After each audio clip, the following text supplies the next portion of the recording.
And now to the world of beverages and potential health food fads. We're talking Savse Smoothies, which are the fastest growing smoothie company in the UK. In just 3 years, this company's turned into a $13 million turnover business. Savse has seen a 600% increase in sales in just the last 12 months. The word Savse actually means crammed full of goodness. It's Georgian, would you believe?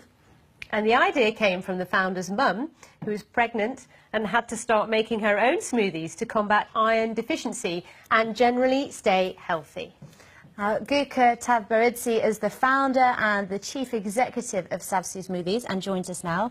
Welcome to the programme. Thank you very much. It's a pleasure to be here. Yeah, thank you. So, this is really your mum's recipes, and it's 30-odd years in the making. How hard was it to turn from, your mum's kitchen into, a business that is turning over sort of 600% turnover?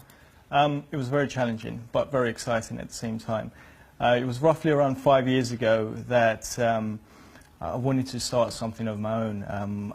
Earning a living wasn't enough anymore. I wanted to start something with the right values and watch it grow into something spectacular.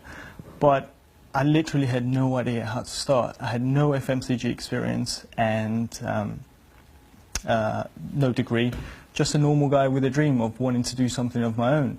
At Savse, I experienced really humble beginnings. First 2 years of setting up the brand and launching it January 2013, I was actually sleeping on my mother's couch, which was my meeting room, bedroom, everything in her living room. So it was quite challenging, but as an early entrepreneur, you're willing to do whatever it takes. And clearly, you've managed to pull it off because, as you say, you didn't go to business school or anything like that, but you were very passionate about your product. How did you manage to get these smoothies from your mum's kitchen, as it were, from the blender, onto the shelves of supermarkets around this country, being sold, by the millions?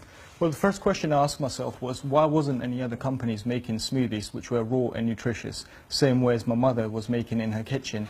The drinks were heat pasteurized or made with powders and all sorts of additives. Loads of sugar, of course, as well, added sugar. Yeah, absolutely.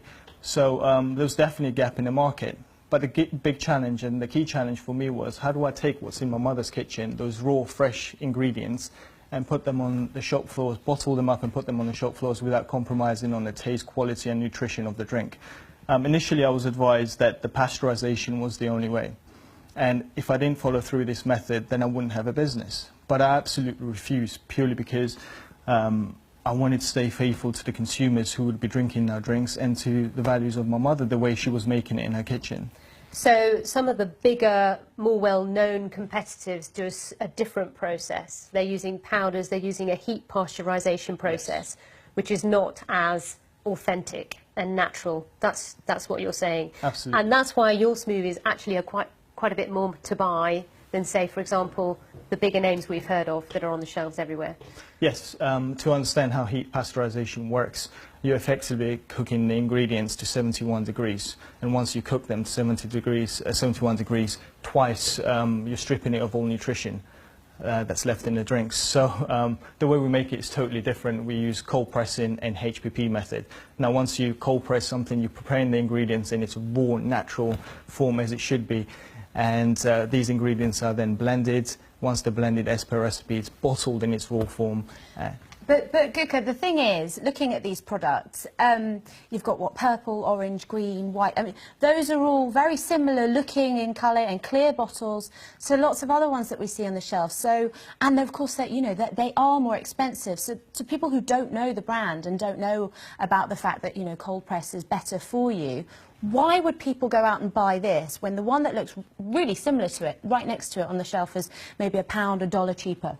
Well, this is the challenge we face as a brand and something that we're looking to overcome.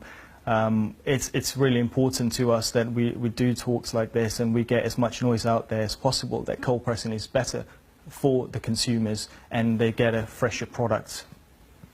There's so much more to discuss, but as ever, we're told we're out of time, which is a real shame. But thank you so much for coming in and telling us your story, and we wish you all the best. Thank you very much. Thanks.